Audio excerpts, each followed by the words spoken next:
ABC 10 News at 11 starts now.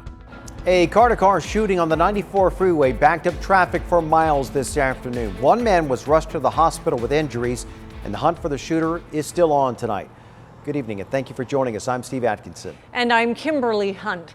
ABC 10 News reporter Laura Acevedo has the latest on the investigation. The freeway is back open tonight, but CHP is still investigating to find out who fired those shots and what was their motive. A rush hour nightmare Tuesday afternoon after CHP was forced to fully close the 94 westbound at Massachusetts Avenue. A driver shot. Officers looking for any evidence on the roadway. According to CHP, a driver heading westbound on the freeway was shot and injured. The victim, a man in his mid-30s, was able to pull over after the shooting. Officers say a passenger in the car was able to drive him to the hospital. He has injuries to his lower body. The suspect last seen in a white Kia Forte. Drivers stuck on the freeway for hours, forced to exit and turn around. This is not the first shooting on a freeway this year. In March, one person was killed and another injured in a shooting on the southbound 805 north of Imperial Avenue. In April, two shootings in the East County. The first just before the Harbison Canyon Dunbar Lane exit. The victim describing to 10 News the moments leading up to the shooting. He literally stopped on the highway in the right lane in front of me, and I swerved around it. That same day, another shooting on the 125 near Mission Gorge Road. Both victims in April's shooting unhurt, reporting the shooter was in a dark SUV. Anyone with information about Tuesday's shooting is asked to call CHP. Laura Acevedo, ABC 10 News. And breaking news in the last hour, several people at the George Bailey Detention Facility are being treated for medical emergencies. CAL FIRE confirmed about 10 people were taken to the hospital. This happened just before 7 p.m. They have not yet said what exactly happened. It's also not clear if the patients are inmates or guards. Residents in National City are finally back home after an hours-long gas leak in the area there. It started around 10:30 this morning when a construction crew they hit a gas line at the intersection of 8th Street and Olive, creating that constant dust cloud.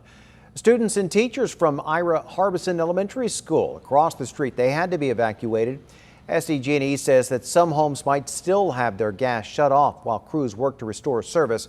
Parts of East 8th Street will stay closed until at least tomorrow morning.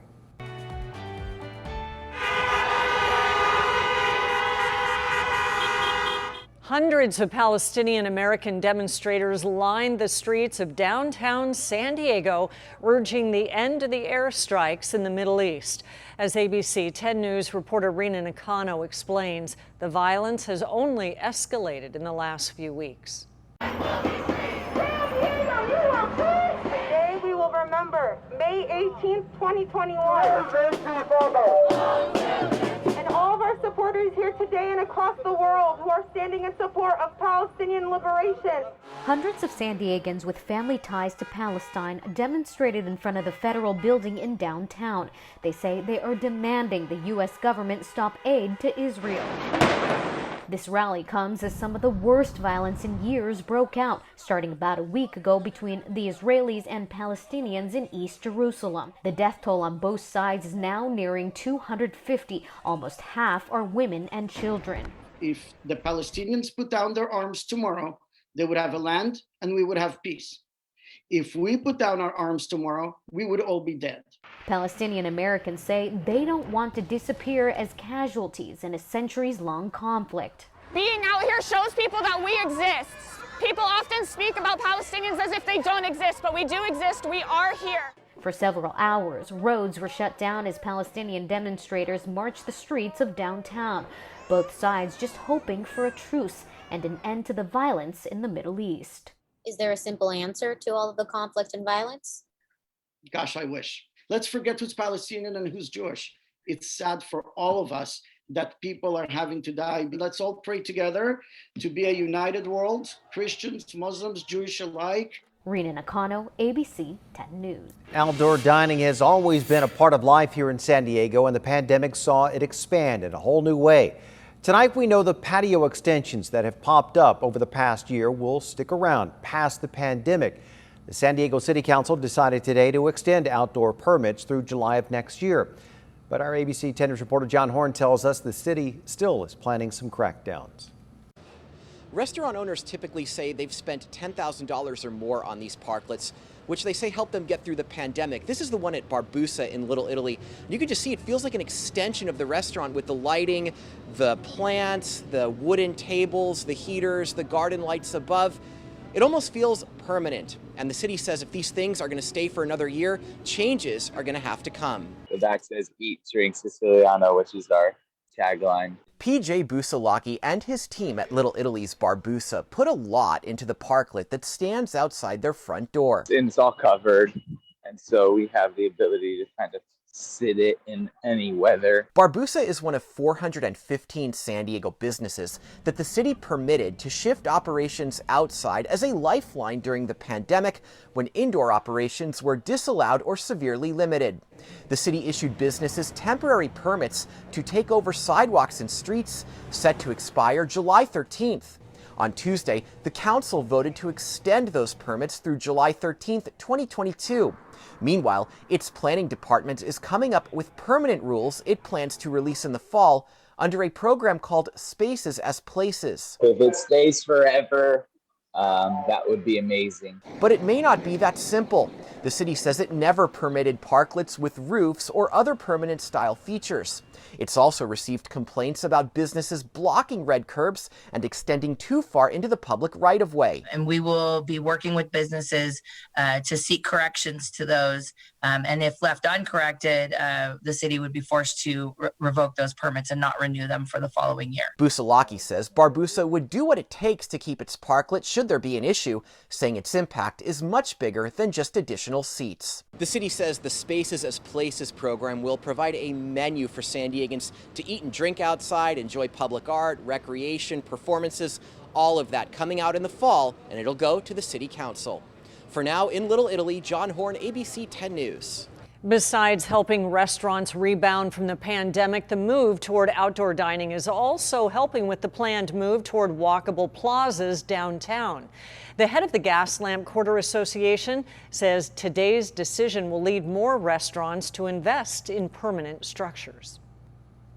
And they were worried that it would only last until July. So really, a lot of weight has been lifted off everyone's shoulders with this vote today. And really, it really paves the way for what the city is doing to support a new public space for people. Businesses believe more outdoor dining and outdoor plazas will bring more customers to the Gas Lamp. The county reported 107 new COVID cases today, while our test positivity rate remained just at about 1%. And once again, there were no local deaths, so that total remains at just over 3,700. The family of missing Chula Vista mother Maya Miliete met with Chula Vista Police Department today. Mary Chris and Richard Droulet, along with several other family members, met with detectives. Cold Case's Chris McDonough served as a liaison for the family. Maya has now been missing for over 4 months, and her family has expressed frustration. After today's meeting, Maya's sister says they are now relieved to be on the same page. We are relieved that we have that meeting today. It gives us an eye-opening. Now we know where they're at, and that they are working on the case and that they are investigating the case, and what we really wanted to know. 2 search warrants have been executed at the home that Maya shared with her husband, Larry, and their 3 children. The family said they couldn't share what investigators were looking for. New tonight, the scope of New York's investigation into former President Donald Trump's business is expanding. The state's attorney general now says that they're looking into possible criminal acts by the Trump administration, an organization rather, and before now, the investigation was civil. Among the potential crimes being looked into are bank, tax, and insurance fraud. The Trump organization has been accused of using misleading and false information to get loans and tax benefits. Trump has not commented, although he has previously denied these accusations. The Pacific Palisades fire in LA County is now 32% contained and has burned more than 1,100 acres. That blaze began Friday night and forced evacuations. Yesterday, police announced that they arrested a suspect on suspicion of arson. Today, they have identified him as 48-year-old Ramon Rodriguez. Officers took him into custody Sunday after helicopter pilots say that they spotted him setting additional fires. He's currently being held on bail. An Escondido man lost his only mode of transportation when he was hit by a car. And to help him back on his feet, the Escondido Police Department took Positively San Diego action, gifting him a brand new bicycle. Officers say a few weeks ago, Corbin was delivering meals to senior citizens when he was hit by a car. And without his bicycle, Corbin did not have a way to keep making those deliveries. So this past Friday, the department surprised him with another bike. We were fortunate enough to have some proceeds from the Secret Santa program that normally runs through the holiday season to purchase him a new bicycle so that he has a way to get around. Corbin was grateful for the bike, telling officers he will make sure to keep it safe. And if you have a story that's Positively San Diego, just let us know. You can send an email to tips@10news.com. You can also join our ABC 10 News Positively Facebook group, where you can share your stories with other San Diegans.